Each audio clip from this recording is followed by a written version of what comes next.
Yeah, they're rolling. All right, let's bring in Mick.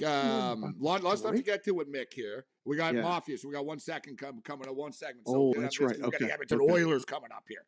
Edmonton Oilers, Mick, Connor McDavid. This is unbelievable what he's doing. He could become the first player since 1920-21. Joe Malone, if anybody asks. And we're on top. I don't even have to look it up. That was 1920-21. Then the next year, Punch Broadbent did it as well. Punch. What a name. Yeah. He got to 5. But we're going all the way back to like 100 years. If Connor McDavid can score 2 goals tonight, Mick, it'd be the first time in 100 years somebody in the NHL scores 2 or more goals in 6 straight games. Plus 320. We're betting him to do it, Mick. Even though it's against a good goalie and Connor Hellebuck.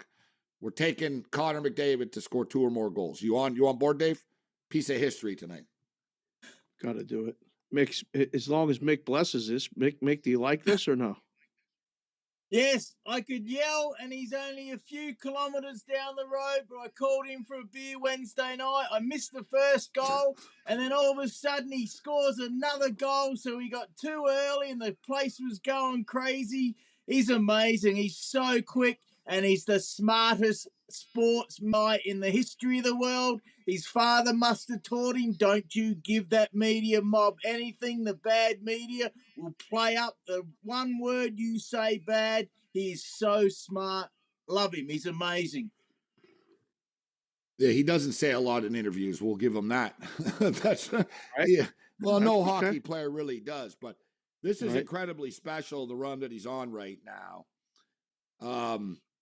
I just put a play in plus 320. As far as the game itself, I don't know, Dave. I don't trust I trust McDavid to score. Doesn't mean that they're going to win the game, and me and the Jets. So I'm just taking McDavid to get a piece of this at plus 320. 2 or more goals. What's your pick for the Jet game and the Oilers? Over, and if forced Edmonton, I'd like to watch it a little bit. I'm actually going to watch this game, at least until I head over to the arena to watch that basketball game. But I can't wait to watch it. I hope we see history, not just for the bet. I love seeing things like this being done. I just had the pleasure of watching Lemieux so long. I love this stuff. I love Connor McDavid. Oh, he really is amazing watching him play. It's I haven't seen anything like this since Mario Lemieux. All right, so we got the World Baseball Classic coming up, Mick, and we always talk about AFL football, and there's AFL preseason tonight, and we got a couple of weeks of preseason.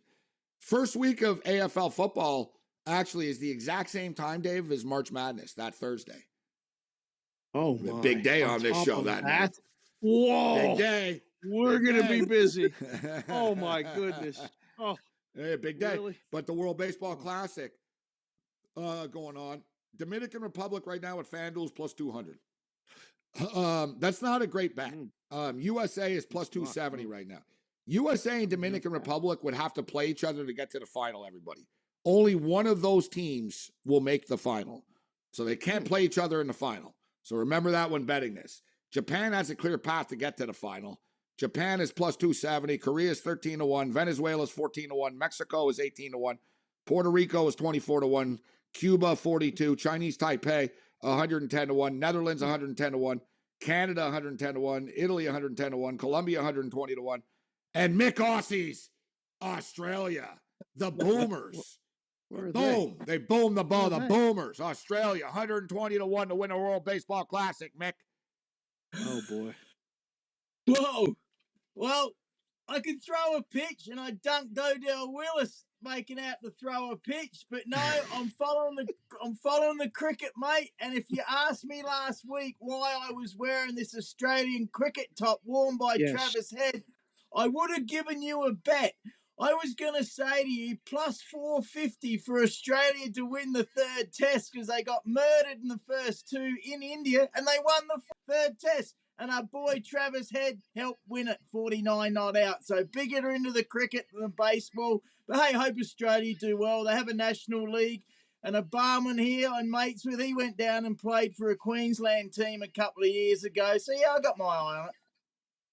Yeah, Dave, you know what? We do a little betting on the Australian Baseball League. They play baseball. They have their own league now. Wow. Is it the same season as like our baseball? It's our opposite. No, it's like now. It's like, or it's like just ended or whatever. It's sort of like Okay. it's summer there now. It's opposite, right? Right. Okay. Well, you guys are catching me up on all this. I never really booked or bet on anything Australian before, so now I got another. I have a thing guest. to look I have a at. guest. Big Card Julio once he came on, and I said, "What are you up to?" He goes, "I'm just sweating out this Australian baseball game to the under 6.5." And I said, what? And I jumped in on it. I was like, "Oh, I got a line on this," so I jumped in on it, Dave. And as soon as word of no lie, Dave, I jump in on it. Within 5 minutes, the team hit a grand slam. And I was like, and I remember I said to Julio, I said, "Thanks, Julio. I never would have bet this in my life, but now I said this is never staying under 6.5. Now I said it's 5-0 in the third inning, right? And it stayed under somehow. We won. Oh wow! I So was going to say that. you won. Wow. Yeah, it stayed under. Yeah. Thanks, It Big ended up. Julio. Shout out. It ended up staying under. All right, Mick. XFL football. So yeah, all kidding aside, I'm just looking at the roster. Did for you the World see the Baseball sheets Classic. that he has here, Gabe? Did you see what Mick has been doing with these sheets? He looks like a professor. Look at all these papers. It's a lot. You have more sheets, Dave. He has more sheets than there are XFL teams. He's got 20 sheets. There's only 8 teams. There's 4 games only, Mick. That's a lot of sheets. Give us the play, Mick. Right. Give us the best plays. You got to give us the plays. Let's go, Mick. What do you got for us? XFL. Well, I'm gonna diss the XFL a little bit, but I'll give you my play first. Oh. I like the Houston Roughnecks and the Arlington Renegades to both win and cover the 8 points and the 4.5 pays plus 264. And one other reason I said that is because that's what you said, Gabe, on Sunday night. But I'm a little bit disappointed. I didn't get to see the games last week because there was nothing on TV here. I mean, what are they doing? The Rock, he's fantastic. He's got so much money, but he hasn't done decent TV deals. And down there in Vegas, Dave, I heard that it was terrible on ESPN. The coverage was bad. The weather was bad. So I'm a little bit disappointed after week 1 to not see the XFL. And Gabe, you never sent me the links. Well, you get it. I was editing. I was watching. I'll send you a link now. All right. Guys. Well, you're getting mad at a league because it was raining. Was the Rock's fault? It rained in Las Vegas. It was terrible. No, I remember when it looked fine. It looked fine. I listened to a podcast. Mark Cast, this guy, he come to the Grey Cup. He does a great job. He was criticizing the whole coverage, ESPN, everything. And you even said it wasn't a very good game. But The Rock needs to do a better deal with the CFL. I mean, the coverage was fine. Finish. The CFL is going to start.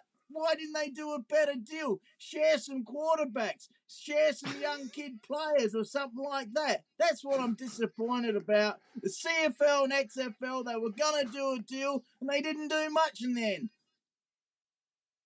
What are the picks, Mick? Give me the game. Give me the game. It's raining. Yeah, you got 3 minutes. DC defend. Yeah, come on. What do you got? And for the record, too, I don't understand the line move. I don't understand the line move. It was 4.5. Houston Roughnecks are -3.5 now against San Antonio. Oh, I don't get this. Houston murder everybody every week. And the last time, 2 years ago, when the XFL got shut down, don't forget, Houston were 5-0, and they were murdering everybody then. Wade Phillips is a better coach than all these dudes. He's just out game planning them, outwitting them and stuff. Houston are going to roll these guys. And the Orlando Guardians are like the worst football team. They're the worst professional football team in America. Wow. Really? Call them in the world. In the world. In the world. All right, so what are your picks, Mick? We got 2 minutes. What do you got for us? Bring them the off. sheets. Bring them off. I'll go for the Vegas Vipers as an underdog, DC Defenders to win, and of course Arlington Renegades to smash them, and Houston Roughnecks as well. But what about the Orlando Guardians quarterback? He got caught selling giving the playbooks for other teams. You read about that this morning, quitting someone. That's terrible. What a bad publicity that is. What? Yeah, it's a weird story. And I wonder if maybe this was hurting the Guardians, but The XFL reinstates Guardians quarterback Quinton Dormady days after release for allegedly sharing teams' plays with players on other teams.